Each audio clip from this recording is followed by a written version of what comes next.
Hola, los saluda Gaby del Instituto Bíblico para la Mujer y el Instituto Bíblico Online. Hoy, 23 de junio, revisando nuevamente nuestro devocional en pos de lo supremo. El título de hoy es Experimentado en quebranto y la cita la encontramos en Isaías capítulo 53, versículo 3, donde dice lo siguiente: varón de dolores y experimentado en quebranto. Oremos. Padre amado, te damos gracias, Señor, por este día. Te damos gracias por la oportunidad de continuar estudiando tu palabra para conocerte, obedecerte, para darte a conocer a un mundo que desesperadamente te necesita. Ayúdanos, Señor, a no pensar en nosotros mismos, pero a estar comprometidos a vivir vidas santas, a vivir vidas intercediendo por todo y todos los que nos rodean. Señor, todo esto te lo pedimos para la gloria de tu Hijo Cristo Jesús, nuestro Señor, quien todo lo dio por nosotros. A la gloria de su nombre sea todo, mi Dios. Amén y amén. Bueno, hermanos, tenemos un devocional bien interesante, precioso. Siempre los voy a animar que lo lean antes de oír los comentarios, porque es bueno ir desarrollando nuestro discernimiento, es decir, ir creciendo en el conocimiento de la verdad. Dios quiere eso para sus hijos. Él nos ha regenerado, nos ha recreado, ha puesto la naturaleza de su Hijo Cristo Jesús en nosotros. Su Espíritu Santo habita en nosotros, somos su templo, por ende podemos usar la mente de Cristo en lugar de estar pensando a través de la mente del viejo hombre. Amén. Así que vamos a ver cuál es la diferencia en estas dos maneras de pensar con este devocional. Empieza así. El autor Oswald Chambers nos dice: ninguno de nosotros puede decir que esté experimentado en quebranto de la misma manera que lo estuvo nuestro Señor. Evidentemente, solo el Señor estuvo ciertamente identificado con el quebranto. Él fue quien cargó el peso de nuestra deuda en la cruz del Calvario. Él fue quebrantado por nosotros, fue nuestro sustituto, y nadie conocerá ni será experimentado en el quebranto, en el dolor, en el costo de nuestra salvación como el Señor Jesucristo, diría yo.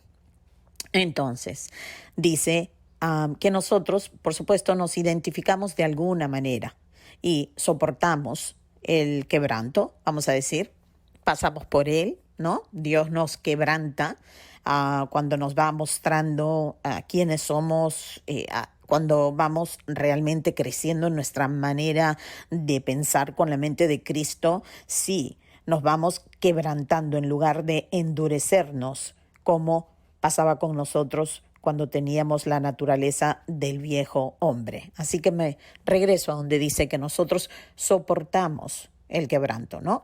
Pasamos por él, pero no lo conocemos íntimamente.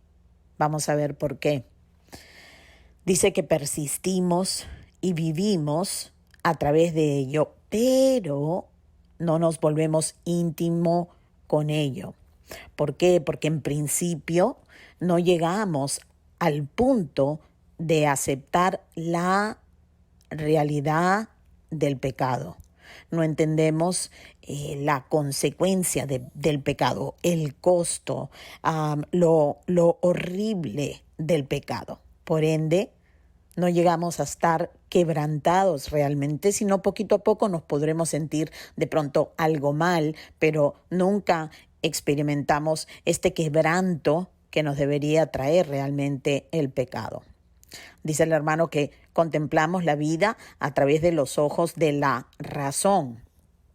Y decimos que si una persona controla sus instintos y se educa, por ejemplo, puede llegar a perfeccionar su vida, que poco a poco se irá desarrollando hasta llegar a la vida conforme a Dios. Esto es lo que nuestro razonamiento nos dice, porque no queremos aceptar la realidad del pecado y por eso no conocemos lo que es el quebranto íntimo, porque jamás queremos ver lo que la palabra explica del poder del pecado, de la consecuencia, de la insolencia, de la destrucción del pecado. Entonces, dice, pero al ir prosiguiendo a lo largo de la existencia, es decir, a medida que vamos madurando en nuestro caminar cristiano, en nuestro caminar de haber vuelto a nacer, encontramos la presencia de algo que no tuvimos en cuenta cuando pensábamos que íbamos a poder vencer el pecado en nuestra vida por nuestra propia cuenta, ¿verdad?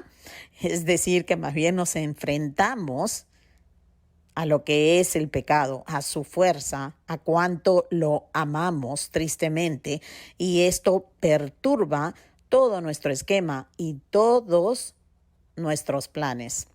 Poco a poco vamos creciendo en lo que es humildad, vamos entendiendo quién es Dios y vamos entendiendo tristemente quiénes somos nosotros y nuestros planes de poder salir adelante o de poder conquistar el pecado por nuestra propia fuerza se va desvaneciendo poco a poco.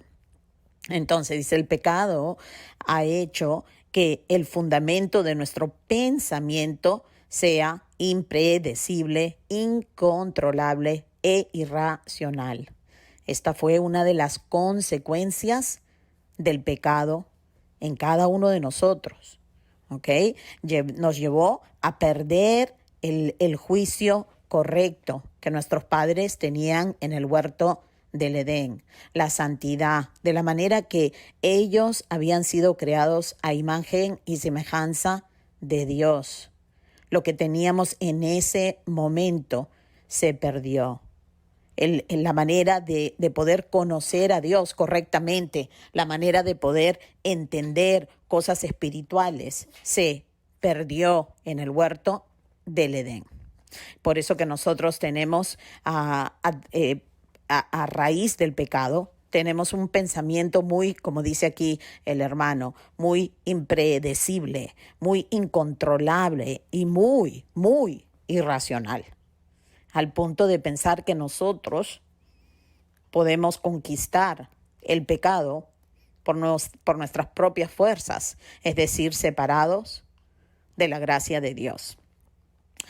E incluso debemos darnos cuenta que, aunque nosotros hemos sido salvados por gracia mediante la fe, eso no quiere decir que no vamos a continuar necesitando la gracia de Dios para todo nuestro caminar.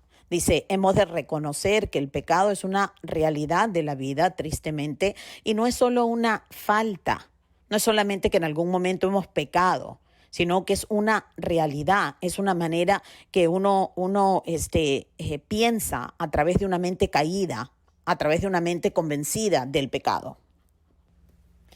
El pecado es más bien una rebelión constante contra Dios.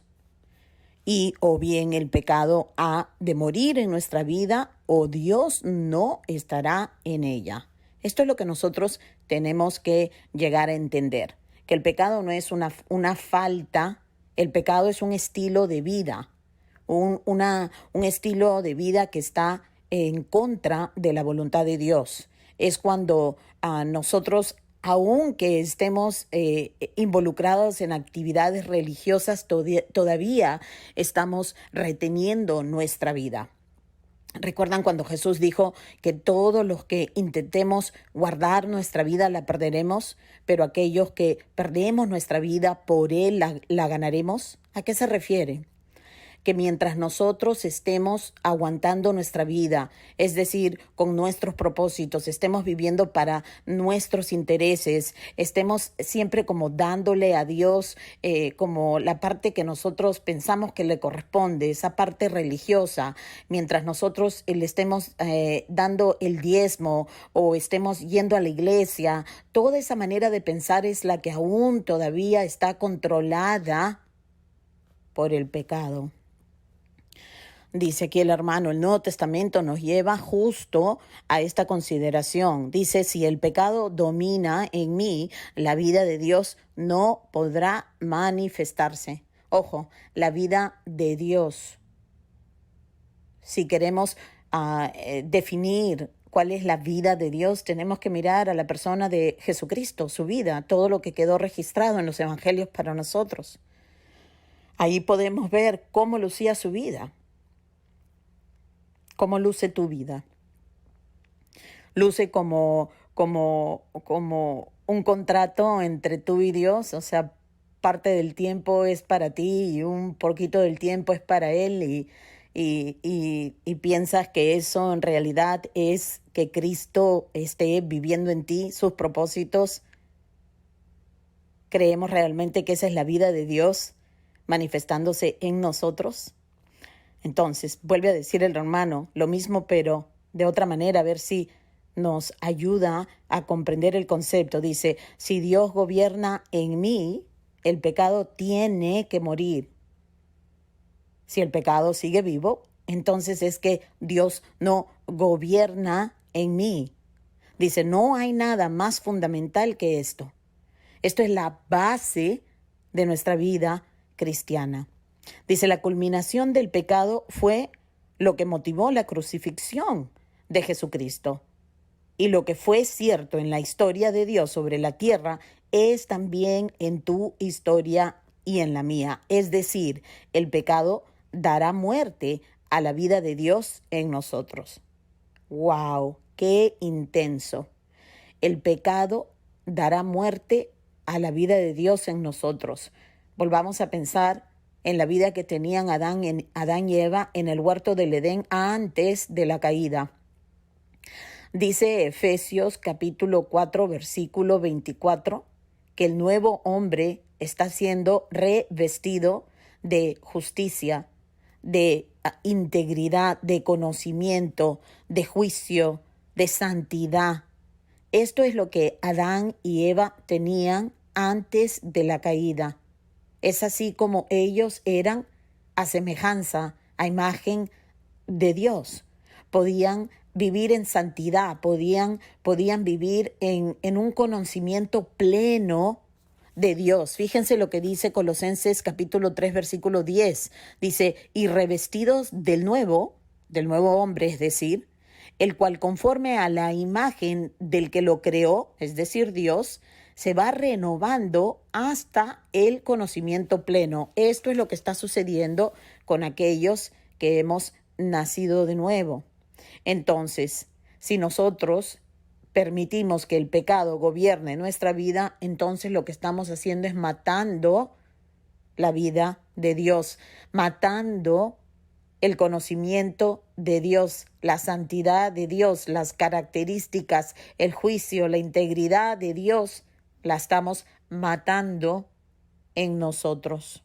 Dice, hemos de ajustar nuestra perspectiva mental a esta realidad del pecado.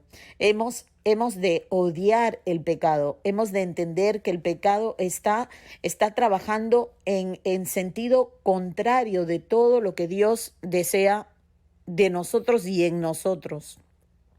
Entonces dice, el pecado es la razón y la explicación de por qué Jesucristo vino a la tierra.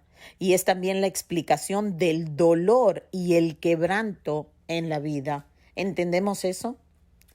Entendemos que cuando Adán y Eva abrieron la puerta a la muerte a través del pecado, entendemos que hicieron guerra, que estaban desobedeciendo a Dios, al Santo, al Creador, se estaban yendo contra su voluntad y el resto de la humanidad estaba en sus lomos y ahí estábamos nosotros y lo hemos comprobado porque al nacer hemos hecho exactamente lo que han hecho ellos, que es amar el pecado en lugar de odiarlo y estar como de acuerdo con las consecuencias, porque finalmente no fuimos nosotros los que nos identificamos con el quebranto, como Jesús se identificó con el quebranto, y pensamos que como la salvación es por gracia, mediante la fe, y nosotros no merecemos la gracia, ni tampoco somos dueños de la fe, entonces no tenemos el odio y el desdén que deberíamos tener por el pecado. Hermanos, debemos rogarle al Señor que nosotros podamos crecer en el entendimiento y en el conocimiento de la verdad, y que no solamente lo hagamos para poder vivir vidas religiosas o vidas que sean superiores a otras personas, no, sino que deberíamos estar sujetos completamente a Dios y no despreciando ni menospreciando su gracia para con nosotros. Muy fuerte el devocional de hoy, pero es necesario. Necesitamos que se nos hable de esta manera. Al menos yo necesito que todos los días Dios me ponga en el camino correcto. Bueno, ahora veamos qué es lo que nos espera mañana. El título del devocional para mañana es Reconociendo la realidad del pecado. Vemos que están totalmente relacionados, como suele ser con este maravilloso devocional. Bueno, le ruego a Dios que los ayude a meditar, a entender, que nos ayude a llevar esto a lo más profundo de nuestro corazón y que nos conceda un verdadero arrepentimiento. Bueno, estaré orando por ustedes, les ruego que hagan lo mismo por mí y hasta entonces que Dios los bendiga.